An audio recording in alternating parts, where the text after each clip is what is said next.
না স্বামী বড়? সবই বড়। এখন তুমি ঘরে আছো দেখে কি আমার সব কাম কাজ বাদ দিয়ে তোমার কাছে এসে বসে থাকতে হইব? এর লিগে মানুষে কয় ঘরের বউ যখন ভালোবাসে না তখন পুরুষ মানুষ অন্যদিকে নজর দেয়। তুমি এটা কি কইলা? আমি তোমারে ভালোবাসি না। না বাসো না, আমার দিকে তোমার কোনো খেয়ালই নাই। সবসময় খালি কাম খাই, টিভি দেখা, নাহলে মোবাইল চালানি, এগুলোর দিকে খেয়াল তোমার।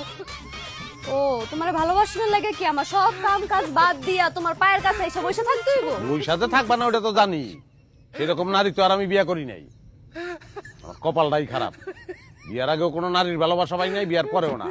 সারাটা দিন হাজার হাজার মানুষের লগে ব্যবসার আলাপ করিয়া ঘরে আইসা তোমার লগে ঝামেলা করতে আমার ভালো লাগে না, শান্তি লাগে না আমার। ও তোমার শান্তি লাগতেছে না? তাহলে যাও আরেকটা বিয়া করো, ওই বউ তোমার শান্তি দিব। করুমি, আর একটা বিয়াই করুম। টাকা পয়সা তো কম নাই, লাগলে টাকা পয়সা দিয়া শান্তি কিনুম আমি।